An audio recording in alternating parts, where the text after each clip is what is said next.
Hello दोस्तों, नमस्कार। मेरा नाम है शिवा और आप लोग देख रहे हैं शिवा सिलेक्शन पॉइंट। आपका हमारे इस छोटे से सेशन में तहे दिल से स्वागत है। आज हम लोग पढ़ने वाले हैं हिंदी। आप लोग जो भी पेपर दे रहे हो, चाहे एसएससी का हो, चाहे पुलिस का हो, चाहे ए, अदर किसी भी एग्जाम में बैठते हैं तो उसमें हिंदी की भूमिका भी होती है। किसी में 37 क्वेश्चन पूछ लिए जाते हैं, किसी में 5, किसी में 20, किसी में 2-4 या किसी में और भी ज़्यादा पूछ लिए जाते हैं। तो आज मैं आपके लिए लेकर के आया हूँ 38 क्वेश्चन जो कि हिंदी का है और ये आपको हर एक एग्जाम में लाभ होगा इसका। तो मैं इस सेशन को शुरू करने से पहले आप सभी से एक छोटी सी रिक्वेस्ट करूंगा। यदि आप लोग हमारे चैनल पर नए हैं तो प्लीज़ लाइक, सब्सक्राइब, शेयर और कमेंट कर दीजिएगा। ठीक है, चलिए तो अब मैं शुरू करता हूँ अपने इस सेशन को। अब देखिए, अब आपकी स्क्रीन पर आ रहा है हमारा पहला क्वेश्चन। आपसे क्या कह रहा है, आपको बताना है और इसका आंसर कहाँ पे देना है, आपको आपको देना है कमेंट बॉक्स में। ठीक है। हिंदी वर्णमाला में अंतस्थ व्यंजन कौन से हैं? आपको बताना है कि हिंदी वर्णमाला में अंतस्थ व्यंजन कौन-कौन से हैं? स, स, स, ह, य, ल, व, छ, त्र, ज्ञ, स्र या फिर च, छ, ज, झ। आपको बताना है इन सभी में से कौन-सा अंतस्थ व्यंजन है? आपको बताना है कमेंट बॉक्स में। आइए, मैं आपको बताता हूँ। देखिए, अंतस्थ व्यंजन कौन-कौन से हैं? अंतस्थ व्यंजन है य, र, ल, व। ये हमारे अंतस्थ व्यंजन है। अब देखिए, अब ये जो 3 ऑप्शंस हैं, इनमें क्या है? देखिए, स, स, स, हा ये जो है, ये है ऊष्म व्यंजन। कौन-कौन से व्यंजन है? ऊष्म व्यंजन। ये जो स, स, स हैं, ये है ऊष्म व्यंजन और जो छ, त्र, ज्ञ है, ये है संयुक्त व्यंजन। कौन-कौन से व्यंजन है? संयुक्त व्यंजन, जो कि ऑप्शन हमारा कौन-सा बिल्कुल राइट था? तो हमारा ऑप्शन सी, य, र, ल, व बिल्कुल हमारा राइट था। चलिए, अब आपके स्क्रीन पर आ रहा है हमारा दूसरा क्वेश्चन। आपसे पूछा जाए किस छंद में 26 मात्राएँ होती हैं तथा 12 सॉरी 14 व 12 पर यति होती हैं? आपको बताना है कि 14 व 12 पर यति होती हैं। वीर रस में, सोरठा में, छप्पय पर या फिर गीतिका में? आपको बताना है इन चारों ऑप्शंस में से आपका कौन-सा हमारा बिल्कुल राइट है। तो किस छंद में 24 मतलब 26 मात्राएँ होती हैं, वो होती हैं गीतिका में। किसमें होती हैं? गीतिका में। जो 14 व 12 में क्या होती हैं? यति होती हैं। आइए, निम्नलिखित में से असंगत विलोम का आपको चयन करना है। इसमें क्या आपको बताना है कि असंगत यानी कौन-सा विलोम बिल्कुल गलत है? घात, प्रतिघात, प्रसारण, सकुचन, खग, मृग, शाश्वत, सदैव। आपको बताना है इन चारों ऑप्शंस में से हमारा कौन-सा बिल्कुल राइट है? आपको बताना है कि इन चारों ऑप्शंस में से कौन-सा हमारा बिल्कुल राइट है, ठीक है? देखिए, घात, प्रतिघात ये बिल्कुल राइट है, सही है। अब उसके बाद प्रसारण, सकुचन। देखिए, प्रसारण करना क्या होता है? उसको फैलाना, सकुचन मतलब होता है उसको बटोरना। ये भी हमारा विलोम सही लिखा गया है। खग का विलोम क्या होता है? तो आप कहेंगे भैया मृग होता है। लेकिन शाश्वत का होता है नश्वर, ना कि सदैव होता है। यही हमारा बिल्कुल ये राइट हो गए। बाकी ये तीनों ऑप्शंस क्या होंगे? गलत होंगे, लेकिन ये तीनों का विलोम जो था बिल्कुल राइट था। चलिए, अब आपकी स्क्रीन पर आ गया है। आप जो है एक अगला क्वेश्चन, जो अपने स्थान या स्थिति से अलग न किया जा सके। आपको बताना है कि जो अपने स्थान या स्थिति से अलग न किया जा सके। आपको बताना है इन चारों ऑप्शंस में से कौन सा ऑप्शन बिल्कुल राइट है? अच्युत, अटूट, अदय, अटल। आपको बताना है इन चारों ऑप्शंस में से कौन सा बिल्कुल हमारा राइट है, जो अपने स्थान या स्थिति से अलग न किया जा सके। बताना 42 नंबर का बिल्कुल कौन सा राइट है, आपको बताना है। देखिए, अटूट क्या होता है? अटूट वह होता है जो कभी टूटता नहीं है। अटल क्या है? जो व्यक्ति अपनी वाणी के द्वारा कहे हुए शब्द पर अटल रहे, उसी को हम अटल कहते हैं। फिर देखिए, इसका जो क्या होगा, जो अपने स्थान या स्थिति से अलग न किया जा सके, उसे कहते हैं अच्युत। अच्युत, ठीक है। चलिए, आपकी स्क्रीन पर आ रहा है हमारा अगला क्वेश्चन। और आपको बताना है जीने की इच्छा रखने वाला चलिए एक वाक्यांश शब्द बताना है, जीने की इच्छा रखने वाला। जिज्ञासा, जिज्ञासा किसको कहते हैं? जानने की इच्छा रखने वाले को जिज्ञासा कहते हैं। पिपासु, जो प्यासा हो। अब किसका प्यासा हो ये नहीं पता मुझे। दोस्तों प्यासु कई भी प्रकार की होती हैं, ये तो है नहीं कि वो केवल पानी का ही प्यासा हो। फिर जिजीविषा या फिर जिगिसु, आपको बताना है कि इन चारों दोनों ऑप्शन में से कौन-कौन सा है। ना तो हमारा ए ही बिल्कुल राइट था, ना ही हमारा ए है हमारा बिल्कुल राइट। आपको बताना है कि 43 नंबर का कौन-सा बिल्कुल राइट है। तो ये जो हमारा है जिजीविषा मतलब होता है जीने की इच्छा रखने वाला, लेकिन जो है जीने की इच्छा जीने की इच्छा रखने वाला उसको कहते हैं, जीने की इच्छा रखने वाले को क्या कहते हैं? जिजीविषा कहते हैं, जो कि ऑप्शन नंबर बी हमारा बिल्कुल राइट है। चलिए अब आपकी स्क्रीन पर आ रहा है हमारा अगला क्वेश्चन। सख्यागमन, सख्यागमन का विलोम क्या होगा? सखी प्लस आगमन होगा, सख्यागमन होगा, सखी प्लस गमन होगा, या फिर सखी प्लस आगमन होगा। सख्यागमन, इसका क्या होगा आपको बताना है कि कौन सा वाला बिल्कुल राइट होगा, यानी कि सही होगा, आपको बताना है।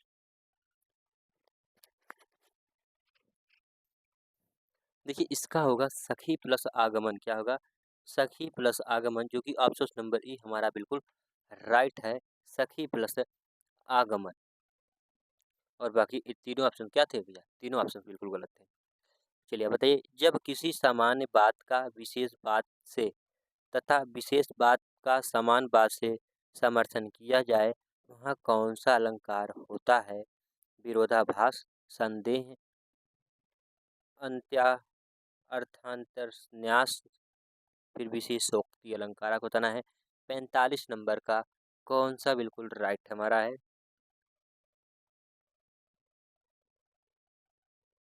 जब किसी समान बात का विशेष बात से तथा विशेष बात का समान बात से समर्थन किया जाए, तो वहाँ पर कौन सा अलंकार होगा? देखिए विरोधाभास का क्या मतलब होता है?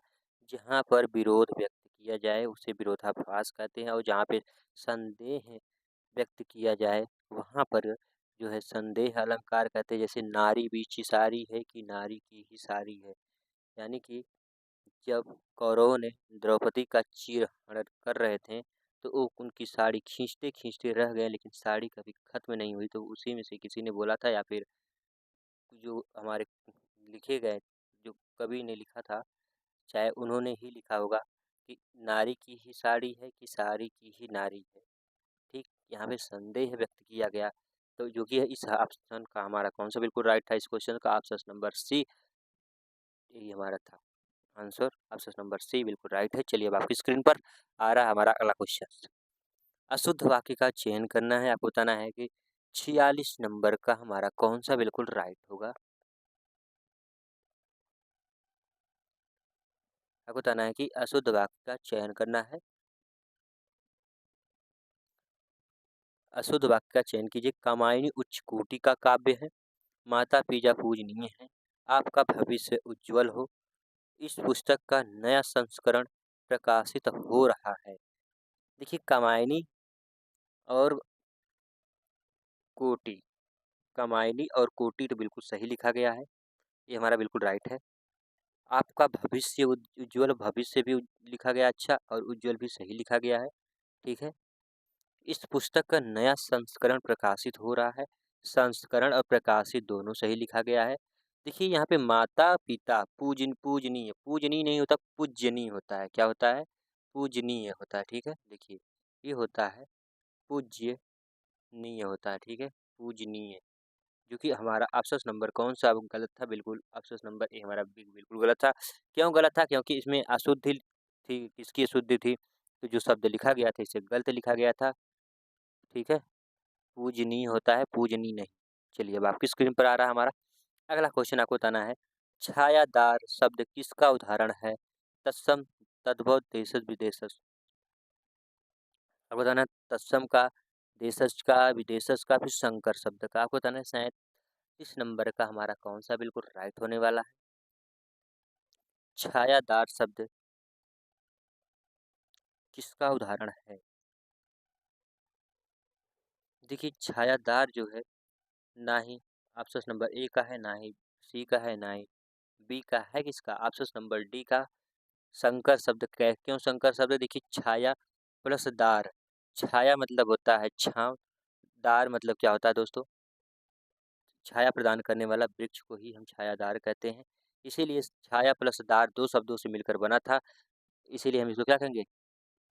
संकर शब्द कहेंगे। जैसे बैल और गाड़ी, बैल प्लस गाड़ी होती है तब जाकर के क्या होता है हमारा? चलिए, अब आपकी आपकी स्क्रीन पर आ रहा है हमारा अगला क्वेश्चन। कह रहा है कि निम्नलिखित में से किस विकल्प में सभी शब्द भाववाचक संज्ञा है? भाववाचक संज्ञा का मतलब क्या होता है? भाववाचक संज्ञा का मतलब क्या होता है? जिसमें भाव व्यक्त किया जाए जो हमारे अंदर आत्मा से प्राप्त हो।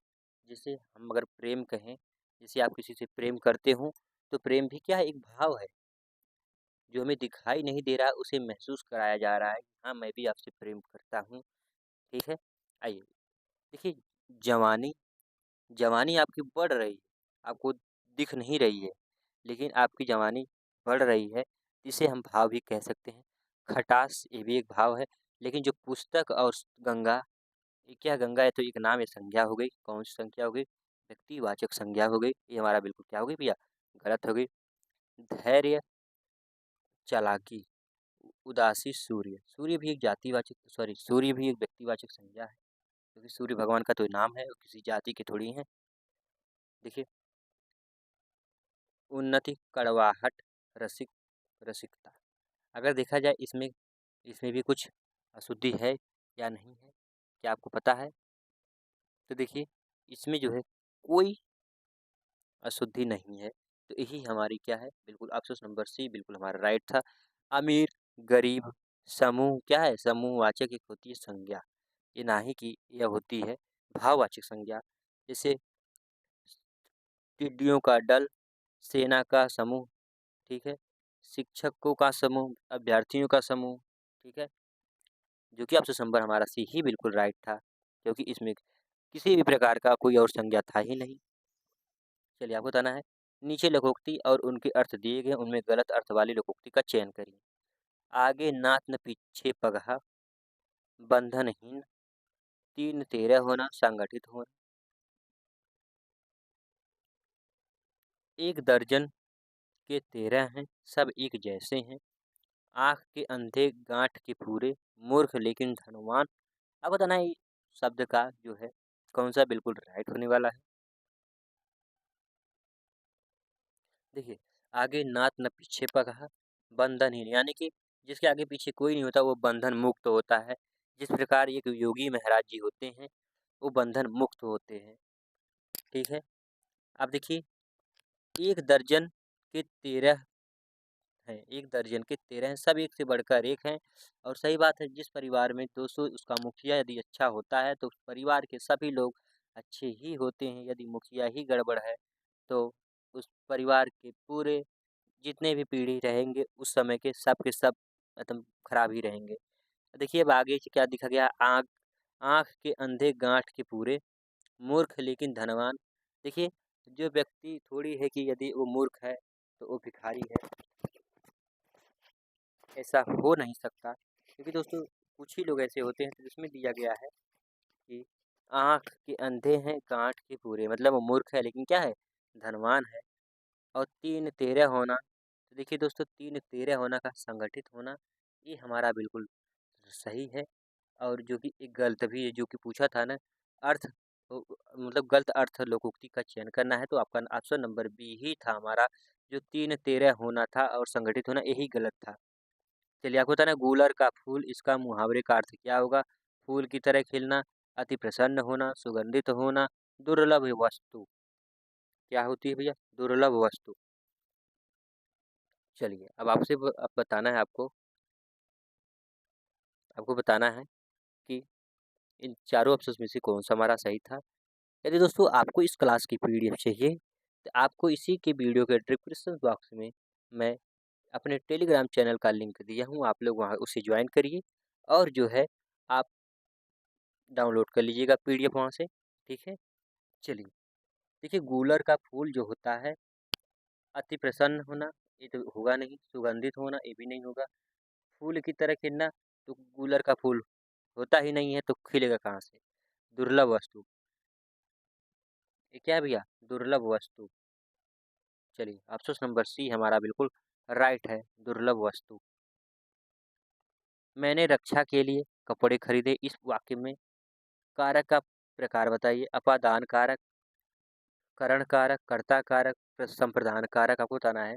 देखिए अपादान कारक क्या होता है, जैसे कि कोई बालक छत से गिरा, कोई बालक छत से गिरा, या पेड़ से आम गिरे, ठीक है, या फिर जो है पेड़ से टहनी अलग हुई। ये सब किसके उदाहरण मैं दे रहा हूँ? ये सब जो मैं उदाहरण दे रहा हूँ ये सब हैं अपादान कारक के उदाहरण। किसके उदाहरण है? अपादान कारक के उदाहरण हैं। अपादान का मतलब होता है अलगाव होना, अलगाव की स्थिति। जैसे राधा ने अपना घर छोड़ा, राधा ने अपने घर से अपना छोड़ दिया, वो क्या हुई? अपादान, घर से कोई मतलब नहीं उसे। करण कारक क्या होता है? कर्ता ने कर्म को करण से मतलब क्या होता है दोस्तों? किसी को कुछ देना। जैसे राधा ने श्याम को जो है कलम दी, पेन दी। राधा क्या कर रही है? किसी को कुछ देने का काम कर रही है, ठीक है। अब देखिए कर्ता कारक क्या होता है? कर्ता का जो होता है ने, राम ने रावण को मारा, ये क्या है? कर्ता कारक था। लेकिन जो आपसे यहाँ से पूछा गया था कि रक्षा के लिए संप्रदान कारक होता है, के लिए इसका क्या होता है? संप्रदान के लिए ही होता है। मैंने रक्षा के लिए कपड़े खरीदे, मैंने जो है रक्षा के लिए कपड़े खरीदे। चलिए अब आपकी स्क्रीन पर आ गया हमारा अगला। किस भाव की परिपक्व अवस्था को रस कहा जाता है? अनुभाव, विभाव, संचारी भाव, स्थायी भाव। आपको बताना इन चारों ऑप्शन में से हमारा कौन सा बिल्कुल राइट है। किस भाव की परिपक्व अवस्था को रस कहा जाता है? अनुभाव, विभाव, संचारी भाव या स्थायी भाव। आपको बताना इस 52 नंबर का कौन सा हमारा बिल्कुल राइट है।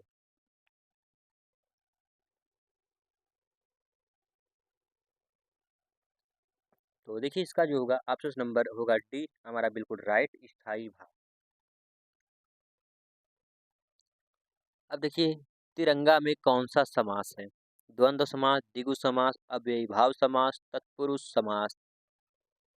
देखिए द्वंद्व समास क्या होता है? जिसमें योजक चिन्ह लगा होगा, उसमें उसे क्या कहेंगे हम? द्वंद्व समास। जैसे हमेशा एक दूसरे के विपरीत होंगे। जैसे भैया भाभी हो गया, भाई बहन हो गया, ठीक है, फूआ फुफ्फा हो गया, ठीक है, माता पिता हो गया, ठीक। इस ये जो सब मैं बता रहा हूँ ये सब विपरीत बता रहा हूँ और ये सब हैं द्वंद्व समास के उदाहरण। उसके बाद द्विगु समास क्या होता है? द्विगु समास में होता है संख्यावाचक। किसका? संख्यावाचक। द्विगु जो समास होती है वो संख्यावाचक। जैसे आवृत्तिवाचक हो गई, गणनावाचक हो गई, ठीक है, ये सब होते हैं द्विगु समास के उदाहरण। और अव्ययी भाव में होता है जिसमें पहला पद जो है अव्यय होता है, यानी कि हम कह सकते हैं कि जिसमें उपसर्ग लगा हो। क्या लगा हो? उपसर्ग। यदि आप उपसर्ग कह देंगे, जिसमें उपसर्ग लगा हो, वह अव्ययी भाव समास होता है। इसमें कोई गलत बात नहीं है, वही हमारा होगा, ठीक है। अब देखिए तत्पुरुष समास क्या होता है? जिसमें कारक चिन्हों का लोप हो। जैसे विद्यालय, विद्या के लिए आलय, ठीक है। फिर होता है एक हमारा रसोई घर, रसोई खाना बनाने वाला घर जो होता है उसको हम रसोई घर कहते हैं, तो रसोई के लिए घर, ठीक है। इसमें भी क्या हुआ? हमें दिखाई दिया कि क्या नाम है उसका? तत्पुरुष समास का उदाहरण है। लेकिन जो है तिरंगा जो होता है हमारा वो होती है द्विगु समास। तिरंगा जो होता है हमारा उसमें 3 रंगों का समूह है, ठीक है, 3 रंगों का समूह ला सॉरी होता है। एक हमारा जो है पहला होता है, पहला जो हमारा होता है केसरिया होता है, दूसरा सफ़ेद होता है और तीसरा जो होता है वो हरा होता है। और बीच में जो होता है एक नीले रंग का चक्र भी होता है, ठीक है। और जो कि हमारा जो आंसर था वो था हमारा द्विगु समास। तिरंगा में कौन सा समास है? द्विगु समास है। आइए अब आपकी स्क्रीन पर अभ्यांतर का सही अर्थ है, आपको बताना है अभ्यांतर का सही अंत जो है क्या है? तो इसमें क्या आप बताइए पहले, इसमें से ऑप्शन गलत है या सही? तो इसमें जो है इन चारों ऑप्शन गलत हैं, ठीक है, क्योंकि इसमें 2 ही ऑप्शन दिख रहा है, बाकी जो हमारा चौथा ऑप्शन था दिख ही नहीं रहा है, तो इसीलिए हम इसको कट करके आगे बढ़ते हैं। आप बताना किस क्षेत्र की बोली को काशी कहा गया है? भीड़वाला, दिल्ली, सूरत, वाराणसी। आपको बताना है कशिका। कहा गया है? वैसे दोस्तों क्या आपको पता है किसको कहा गया होगा? आपको बताना है 55 नंबर का कौन-सा हमारा बिल्कुल आंसर बिल्कुल राइट है? कशिका। आपको बताना है कशिका किसे कहा गया है? जो कि आपके पास जो है 4 ऑप्शंस हैं। इन चारों ऑप्शंस में से आपको बताना है कि हमारा कौन बिल्कुल राइट है?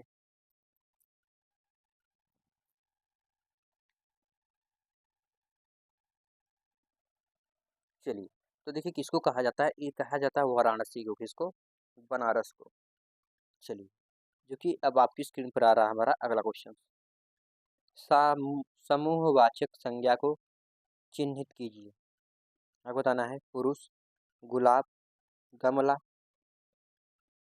या फिर स्तबक। किसको कहा जाता है? आपको बताना है चार ऑप्शन में से स्तबक को कहते हैं, पुरुष को कहते हैं, गमला को या फिर गुलाब को। देखिए पुरुष जो होता है एक जातिवाचक संज्ञा होती है। पुरुष जो है जातिवाचक।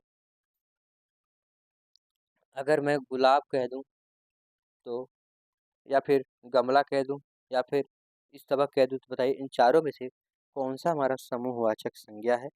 तो ये जो हमारा था स्तबक, 56 नंबर का जो हमारा था स्तबक, बिल्कुल राइट है। यही हमारा है समूहवाचक संज्ञा। चलिए अब आपकी स्क्रीन पर आ गया हमारा अगला क्वेश्चन। गुड़ी की कली कविता के कवि कौन है? सूर्यकांत त्रिपाठी निराला, जयशंकर प्रसाद, महादेवी वर्मा, सुमित्रा नंदन पंत।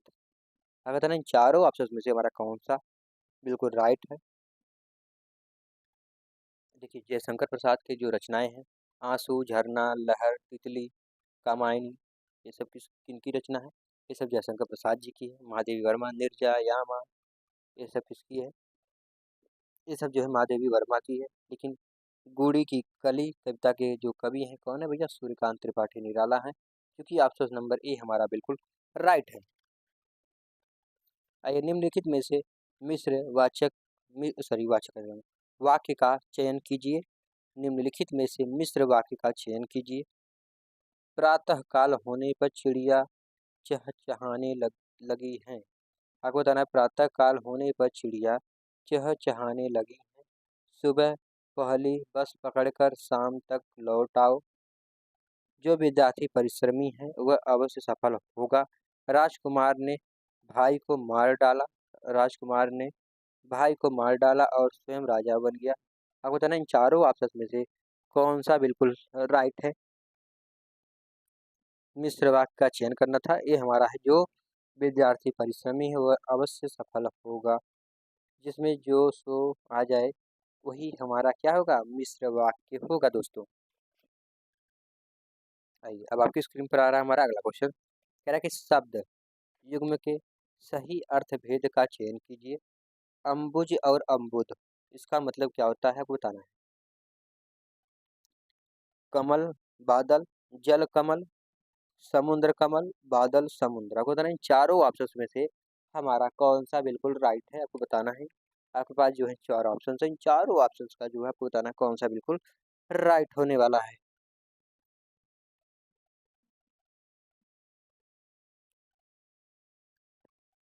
देखिए अम्बुज मतलब होता है कमल और अम्बुद मतलब होता है बादल, जो कि ऑप्शन नंबर सी हमारा, सॉरी ऑप्शन नंबर ए हमारा बिल्कुल राइट है, अम्बुद। चलिए अब आपकी स्क्रीन पर जो है आ रहा हमारा अगला क्वेश्चन। जो समानार्थी शब्दों की पुनरुक्ति के बीच में किस विराम चिन्ह का प्रयोग होता है? जो समानार्थी शब्दों की पुनरुक्ति के बीच में किस विराम चिन्ह का प्रयोग होता है? जैसे मैं बोल दूं कि भाई बहन, भाई बहन। अब आप बताइए इन दोनों के बीच में मैं कौन सा चिन्ह लगाऊं? अल्प विराम, अर्ध विराम, कोष्टक या फिर योजक। आपको बताना है कि देखिए अल्प विराम क्या होता है? अल्प विराम यह होता है, और अर्ध विराम जो होता है यह होता है, कोष्टक होता है यह, और योजक चिन्ह होता है यह। आपको बताना है इन चारों में से कौन सा हमारा बिल्कुल राइट है? देखिए दो समानार्थी शब्दों की पुनरुक्ति के बीच में हमें कौन सा चिन्ह का प्रयोग लगाना चाहिए? प्रयोग करना चाहिए तो वो होता है हमारा योजक चिन्ह, भाई और बहन। ये दोनों एक दूसरे के क्या भी विपरीत हैं, ठीक है, एक दूसरे के विपरीत हैं। चलिए अब आपकी स्क्रीन पर आ गया हमारा अगला क्वेश्चन। पत्थर का पर्यायवाची शब्द नहीं है। आपको बताना है कि पत्थर का पर्यायवाची नहीं है। पाहन, उपल, उरंग, पाषाण। आपको बताना है 61 नंबर का कौन सा हमारा बिल्कुल जो है बिल्कुल राइट है 61 नंबर का।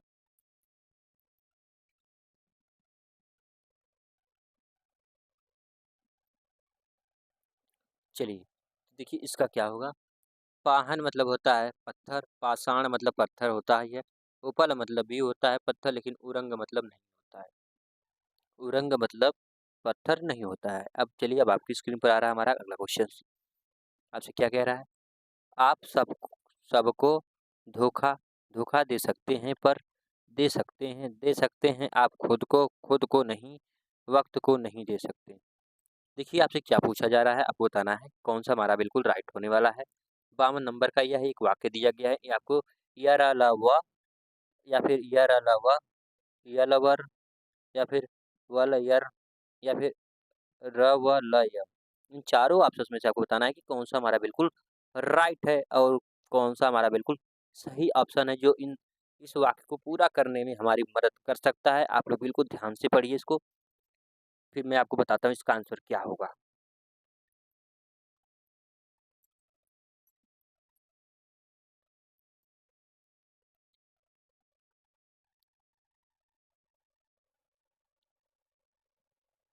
देखिए जो हमारा होने वाला है वो होगा ऑप्शन नंबर डी हमारा बिल्कुल राइट है। देखिए आप सबको धोखा दे सकते हैं, देखिए आप सबको धोखा दे सकते हैं, र मिल गया दे सकते हैं, फिर वह क्या है खुद को नहीं, खुद को नहीं, फिर ल में क्या दिया गया है, ल वाला देखिए ये वाला खुद को, आप खुद को धोखा नहीं दे सकते। फिर उसके बाद क्या कह रहा है, या धोखा दे नहीं सकते, ठीक है। देखिए हमारा अब जो कि ये हमारा बिल्कुल राइट था, ये हमारा मिल गया है। और वक्त को बिल्कुल नहीं आप धोखा दे सकते हैं, किसको नहीं दे सकते, वक्त को बिल्कुल धोखा नहीं दे सकते। चलिए अब आपकी स्क्रीन पर आ रहा है हमारा अगला क्वेश्चन।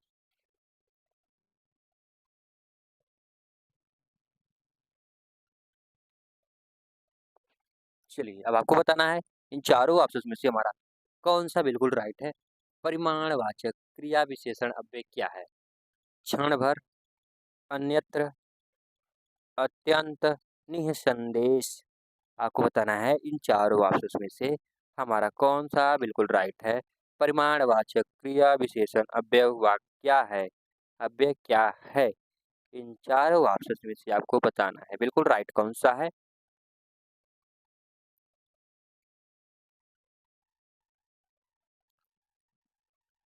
चलिए तो 63 का होगा अत्यंत। चलिए क्या आपको पता है इसका विलोम क्या होगा, सॉरी इसका जो है संधि विच्छेद क्या होगा? तो आपको पता है, तो देखिए इसका संधि विच्छेद होगा अति प्लस अंत बराबर अत्यंत। देखिए आपको यहाँ पे कुछ एक पैराग्राफ दिया गया है, छोटा-सा है, आप इसको पहले अच्छे से पढ़िए। देखिए क्या कह रहा है, कह रहा है प्राचीन समय में भारत विश्व में शिक्षा और संस्कृति का प्रमुख केंद्र था। देश-विदेश में विद्यार्थी यहाँ शिक्षा प्राप्त करने आते थे।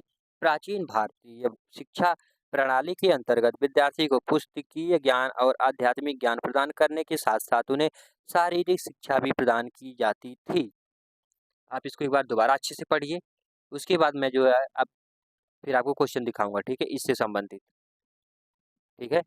चलिए, प्राचीन समय में भारत विश्व में शिक्षा और संस्कृति का प्रमुख केंद्र था। देखिए, इसको अच्छे से ध्यान में रखिएगा, इससे पक्का मुझे लग रहा है कि कोई ना कोई क्वेश्चन आपको ज़रूर मिलेगा। देश-विदेश में के विद्यार्थी यहाँ शिक्षा प्राप्त करने आते थे।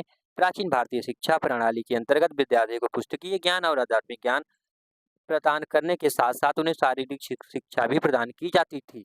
देखिए, आप बिल्कुल ध्यान दीजिएगा, यहाँ से प्राचीन शिक्षा से लेकर के प्रणाली के अंतर्गत और शारीरिक शिक्षा भी प्रदान की जाती थी। अब आइए देखते हैं क्वेश्चन में क्या-क्या है।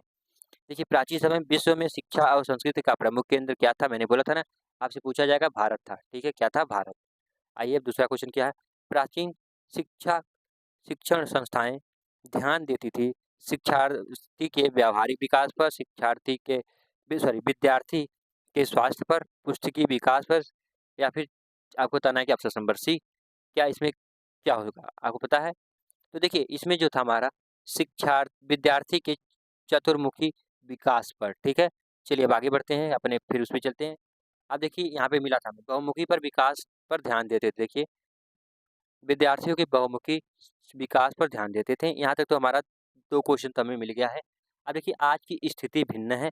वर्तमान दोषपूर्ण शिक्षा प्रणाली सिर्फ़ डिग्रीधारी बेरोज़गारी की भीड़ उत्पन्न कर रही है। आज के अधिकांश युवा शिक्षक शिक्षा प्राप्त करने की स्वावलंबी नहीं बन पाते हैं। उन्हें देश और समाज के प्रति किसी प्रकार का कर्तव्य बोध उत्पन्न नहीं होता है। वर्तमान शिक्षा प्रणाली युवाओं में राष्ट्र गौरव की भावना उत्पन्न करने में असफल रही हैं। समय-समय पर भारत के नीति निर्माताओं ने शिक्षा को बहुआयामी बनाने के अनेक प्रयास किए हैं। नई शिक्षा नीति में विद्यार्थियों के नैतिक, मानसिक और शारीरिक शिक्षा पर बल देने का प्रयास किया जा रहा है। अब वह नवीन शिक्षा प्रणाली के अंतर्गत विद्यार्थियों को जाति, धर्म और भाषा के दायरे के ऊपर उठकर राष्ट्र हित में कार्य करने के लिए प्रेरित किया जा रहा है। इसी शिक्षा प्रणाली में व्यावसायिक शिक्षा पर बल दिया जा रहा है ताकि शिक्षित लोगों को रोजगार उपलब्ध करा सके। चलिए अब देखिए हमें एक आगे का क्वेश्चन क्या कह रहा है। देखिए नवीन शिक्षा प्रणाली में विद्यार्थियों को प्रेरित किया जा रहा है रोजगार कराने के लिए, प्राचीन परंपराओं का सम्मान करने के लिए, ये तो बिल्कुल नहीं होगा। किसी के लिए नहीं, ये भी बिल्कुल गलत होगा। अब बचा हमारा पहला और दूसरा। अब आपको लोग गेस करिए कि आपका 66 नंबर का कौन-सा बिल्कुल राइट होने वाला है। तो रोजगार कराने के लिए भी बिल्कुल गलत है, तो राष्ट्रहित में कार्य करने के लिए प्रेरित किया जा रहा है, जो कि ऑप्शन नंबर बी हमारा बिल्कुल राइट है। चलिए अब देखिए अब आपकी स्क्रीन पर आ रहा है हमारा अगला क्वेश्चन। नवीन शिक्षा प्रणाली में व्यावसायिक शिक्षा पर बल दिया जा रहा है ताकि राष्ट्र का विकास हो सके, शिक्षित को रोजगार मिल सके। इसमें भी देखिए 2 ही ऑप्शन था। क्या आपको देखिए कुछ मिल रहा है इसमें? ध्यान से देखिएगा बिल्कुल। देखिए, इसमें 67 नंबर का तो इसमें क्वेश्चन तो दिया नहीं था, तो इसको हम कट करेंगे। लेकिन हमें कोई आइए मैं देखता हूँ, नवीन शिक्षा प्रणाली में व्यावसायिक शिक्षा पर बल दिया जा रहा है। आइए देखते हैं कुछ मिलता है कि नहीं इसमें। देखिए, आप इसको अच्छे से पढ़िएगा। देखिए, व्यावसायिक शिक्षा पर बल दिया जा रहा है ताकि शिक्षित लोगों को रोज़गार उपलब्ध करा सके। तो इसका जो होगा यही रोज़गार उपलब्ध कराना ही होगा, ठीक है? चलिए,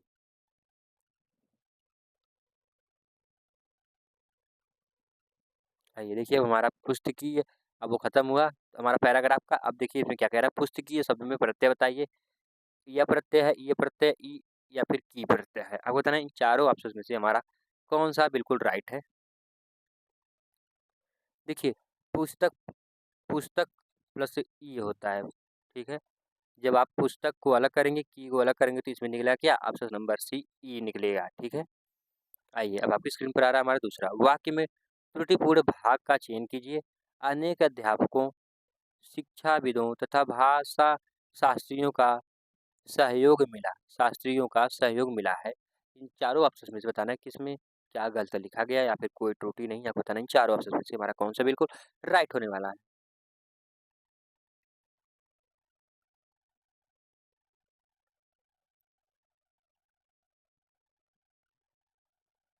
देखिए, ये भी हमारा बिल्कुल सही लिखा गया है। ये भी हमारा बिल्कुल सही है लेकिन एक एक तो ये तो होगा नहीं। गलत कहाँ पे है? देखिए अध्यापकों को नहीं अनेक अध्यापक गण होना चाहिए। अध्यापकों को नहीं, अध्यापक गण होता है बहुवचन में अध्यापक गण होगा, ना कि अध्यापकों, ठीक है? यही हमारा क्या था? बिल्कुल राइट था। चलिए, अब आपकी स्क्रीन पर आ गया है हमारा अगला क्वेश्चन 70 नंबर का क्वेश्चन आपको बताना है कौन-सा हमारा बिल्कुल राइट है। निम्नलिखित में से कौन-सी पुस्तक प्रेमचंद द्वारा नहीं लिखा गया है?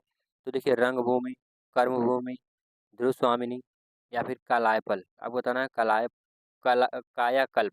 70 नंबर का कौन-सा बिल्कुल हमारा राइट होने वाला है? तो देखिए ध्रुवस्वामिनी जयशंकर प्रसाद जी ने लिखे हैं। बाकी ये जो तीनों जो थे हमारे प्रेमचंद द्वारा लिखा गया है, लेकिन जो है ध्रुवस्वामिनी जयशंकर प्रसाद जी के द्वारा लिखा गया है, ठीक है?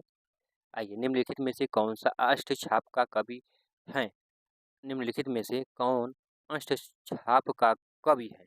मीराबाई, सूरदास, रसखान, विद्यापति। इन चारों ऑप्शंस में से हमारा कौन-सा बिल्कुल राइट है? आपको बताना है इन चारों ऑप्शंस में से हमारा कौन-सा बिल्कुल राइट है? देखिए जब बात आ गई है अष्टछाप कवि की, तो हमारे हैं वात्सल्य रस के सम्राट सूरदास जी। कौन? सूरदास जी। बाकी ये तीनों गलत हैं, ठीक है? चलिए अब आपको बताना है वह बहुत मधुर गाता है, इसमें प्रविशेषण शब्द का चयन कीजिए। आपको बताना है कि वह मधुर गीत गाता है, इसमें प्रविशेषण कौन है? तो देखिए वह मधुर गाता है होता तो ठीक, लेकिन प्रेरित क्यों कर दिया ज़्यादा? बहुत मधुर गीत गाता है, या विशेषण विशेषण की विशेषता बता दिया कौन? बहुत, इसीलिए कहेंगे इसे प्रविशेषण। आइए अब आपकी स्क्रीन पर आ गया हमारा निम्नलिखित में से किसको साहित्य अकादमी पुरस्कार मिला है? आपको बताना है किसको साहित्य अकादमी पुरस्कार मिला है? नामवर सिंह को, प्रेमचंद को, भारतेंदु हरिश्चंद्र को, सूर्यकांत त्रिपाठी निराला को। इन चारों ऑप्शन में से आपको बताना है कि कौन सा हमारा बिल्कुल राइट है। अकादमी पुरस्कार मिला है तो जिसको, उनका नाम है सूर्यकांत त्रिपाठी निराला जी को। इन्हें कौन सा पुरस्कार मिला है? तो साहित्य अकादमी पुरस्कार मिला है। और प्रेमचंद, नामवर सिंह, भारतेंदु हरिश्चंद्र चंद्र जी को नहीं मिला है। अब आइए ज्ञानपीठ पुरस्कार किस भाषा से संबंधित है? हिंदी से, संस्कृत से, तमिल से, या फिर भारतीय संविधान की 8वीं अनुसूची की सभी भाषाओं से, ठीक है? आपको बताना है कि भारतीय संविधान की 8वीं अनुसूची में जितनी भी भाषाएं हैं, सभी भाषाएं जो हैं भाषाओं को मिला है। ज्ञानपीठ पुरस्कार किस भाषा से संबंधित है? आपको बताना है 74 नंबर का क्वेश्चन हमारा कौन सा बिल्कुल राइट है? तो ये हमारा बिल्कुल जो राइट होने वाला है वो ऑप्शन नंबर डी हमारा बिल्कुल राइट है, संविधान की 8वीं अनुसूची की सभी भाषाओं से। चलिए अभी हमारा है अगला क्वेश्चन और लास्ट क्वेश्चन। जिस छंद में 4 चरण और प्रत्येक चरण में 16-16 मात्राएं होती है वह क्या कहलाता है? दोहा, रोला, चौपाई, या फिर सोरठा। आपको बताना है 75 नंबर का कौन सा हमारा बिल्कुल राइट है। चलिए तो देखिए जिसमें सभी में 24-24 मात्राएं होती हैं वह होती है ऑप्शन नंबर डी, चौपाई में होती है। किसमें होती है भैया? चौपाई में होती है, ठीक है? चलिए मुझे उम्मीद होगा कि आज का हमारा वीडियो आपको अच्छा लगा होगा। मैंने आपको 37 मिनट में 38 क्वेश्चन करवाया है दोस्तों। यदि आपको हमारा वीडियो अच्छा लगे तो प्लीज़ लाइक, सब्सक्राइब, शेयर का और कमेंट कर दीजिएगा। हम फिर मिलेंगे आपसे एक अगले वीडियो में दोस्तों। तब तक के लिए दोस्तों बाय बाय।